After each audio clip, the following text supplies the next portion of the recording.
Thank you so much for having us here from Sweden. It is our third visit to Jersey, this wonderful island. And I must say that I'm impressed. You are quite small country, must say, and it really makes a difference for me coming from Sweden to see how connected you are to your society and where things really matters for you. So thank you for having us.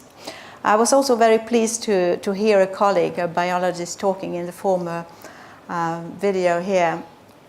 It's so much that we as biologists should have done, and I must say that as a biologist, we quite rarely step up in society and do things. The most of the biologists from university, as myself, ends up as scientists or different governments, but very rarely come out as entrepreneurs or company owners. I represent Promessa Foundation here today, and as you said, I worked for 15 years as an environmental engineer, but if not to confuse anyone, I didn't start the organic farm or shop at the plant. So it was after the 15 years that I saw that my passion for gardening and composting and things like that really led me into starting a company on my own. And perhaps inspired by the gardening that I have been doing. How many of you are passionate gardeners here? A few. Of course, it gives you a perspective that isn't the same as if you don't. But I think that the word composting is one of the most misused words, or perhaps with the different associations depending on what you have done. And perhaps if I could give you something from today to bring home, I would like to give you the understanding for a few words. One of them is the word organic and the cycle of organic life or carbon. I mean, we heard in the video here also how we need to try to mimic nature and how we need to understand in a different varieties of processes in society.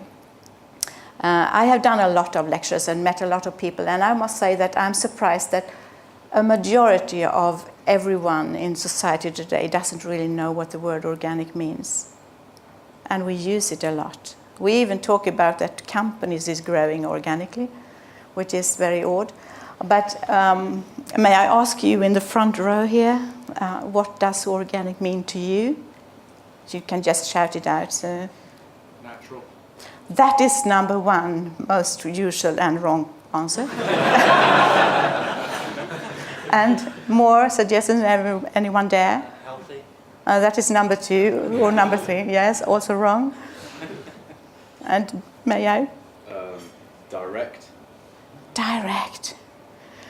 Yes, and very, very, very rarely I hear the right answer.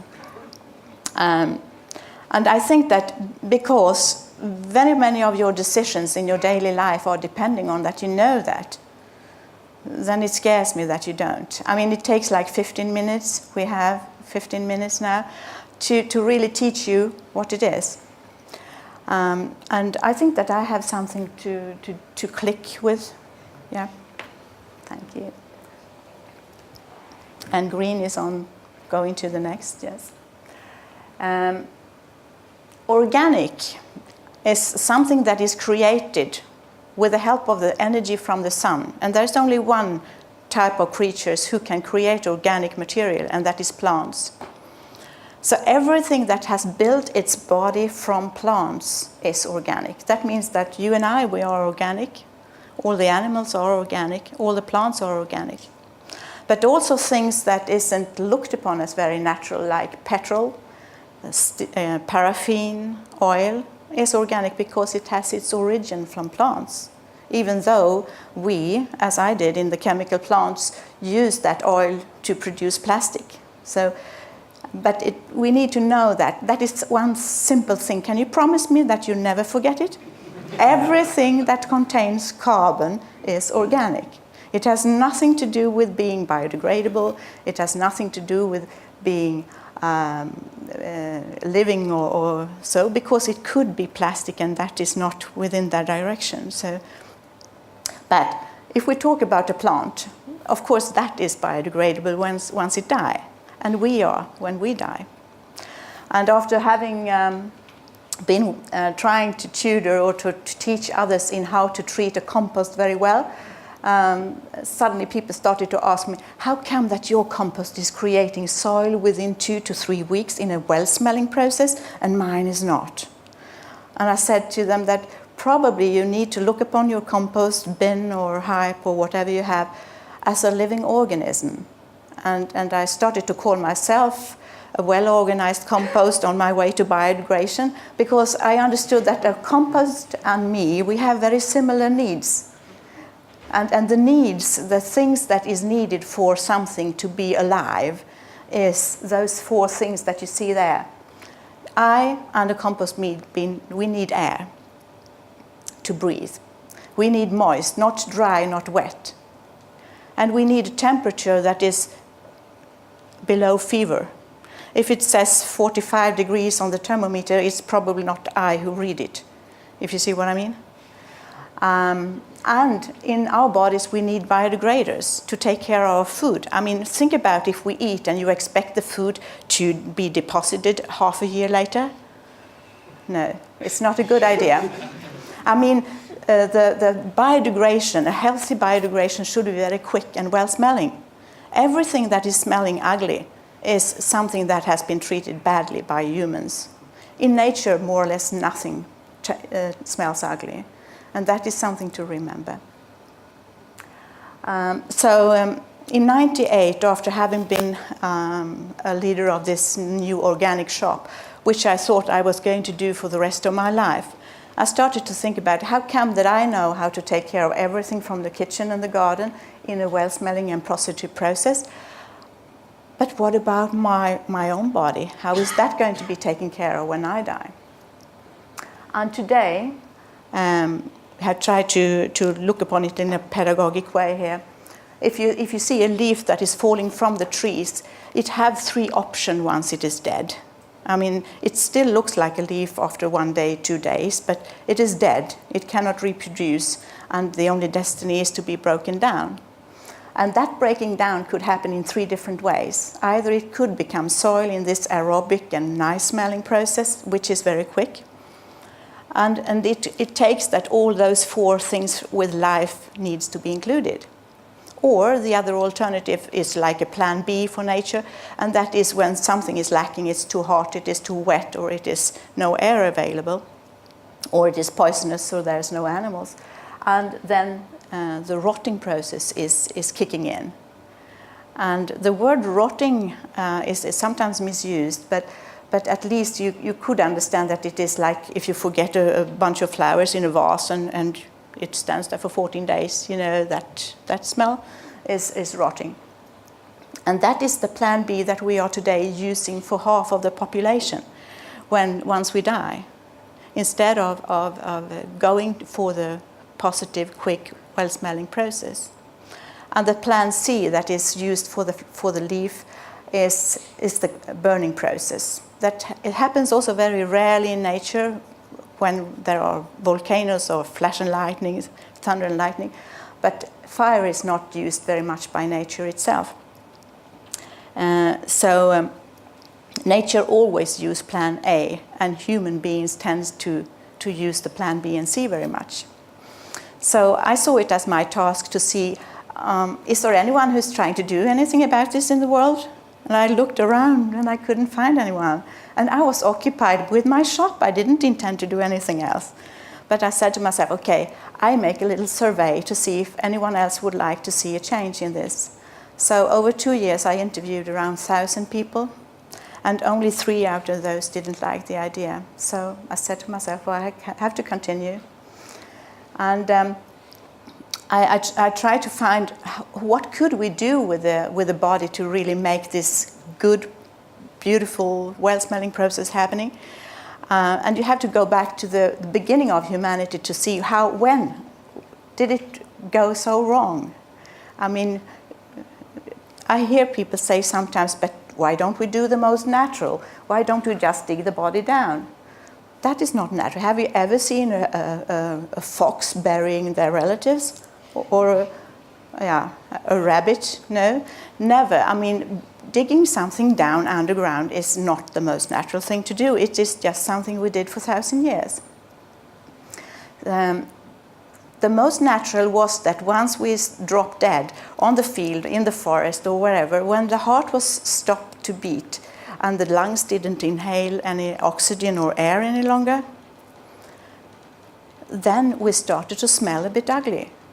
And then the carnivores were there very quickly to tear us apart, spread us around, and soil was produced, or humus. And that is why we never see any consequences of the dying in nature. But when we started to move into societies and we wanted to protect our beloveds, we were standing there with a full-sized body and we didn't know what to do with it. And when humans don't know what to do, we always have the same pattern. We always start to hide. So all the burial industry is about disposal or hiding, getting rid of, instead of taking care of. So what I did, I tried to find the most ethical way of imitating or mimicry, or mimic nature, to see that the body falls apart into small particles that are dried, so that we are not in a hurry. The no rotting process is starting. And you could see that the three options that is shown here, we have the cremation, which we know today is polluting our atmosphere. We know that we have mercury fillings in our teeth that are creating problems. We know that in every wet burning process we always produce dioxins. Terrible. And we just saw that as a good alternative. I mean, it was in 1860, all around the world there were people, lawyers and doctors and clever people, they said it's not okay that we are, with a deep burial there on the left down, we are polluting the groundwater. We cannot continue doing that because water is one of our most important food liquids. So we need to be careful with the water. So what do you say about choosing nature's own method to really produce soil instead? By preparing the body to become small particles, because the soil on its own is not able to chew, you know? You haven't ever seen the soil chewing? So that is what the animals, the carnivores, are doing for us. They are preparing the body to become soil. So what I did was, as I said, replacing the animals with a technique that is preparing the body to really become soil. It's not rocket science. I mean, you can use a lot of things. What was complicated in our case was what we tried to have a method that was not using any tools that you could find in your kitchen or in your garage. So there were no hands. And that is a little bit more tricky. And I thought that I was down to earth business until NASA one day called and asked me to use the method when they used it for the trip to Mars. So that was unexpected. But apart from that, this is not rocket science. So, and you can see that instead of creating a long circle of organic life that will last for millions of years, we are creating a very, very short circle of organic life, where the organic matter that is my body, I mean the result that you see here is the result of 60 years of almost of organic food, and that this is what it ends up with. And if I'm going to be broken down, my carbon is going to contribute to the life in the soil, exactly what the biologist said in the video here, that we can really keep the carbon inside the soil if we use the method that nature prefers. So that is a process that is really promoting new life. So death is not going to be the final end. It is going to be from beginning to start. It will start something new. And you can very well choose your own plant, your own bush or rose or tree or whatever, and you can see that the things that once built your bodies is going to be broken down to create the possibilities for new life to grow. So you have a little, quite natural, absolutely non-poisonous circle of life if we just try to learn what the word organic means and how we should allow it to break down. And on top of that, we said, okay, if this is an improved burial, what about the people who would like to scatter their ashes? Isn't that going to be okay in the future? So we said, why don't we just develop a new type of cremator for those who would like to have that end result? Because you can never spread the freeze-dried metal-free remains on the ground, because it is still to be looked upon as food. And if we spread it, it will be food for birds or dogs or whatever. So if you want to scatter, you need to do a preparation. And then we created the new, he is very happy.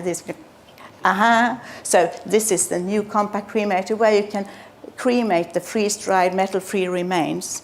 And the interesting thing is, because we are carbon, especially when we are dry, it's very obvious.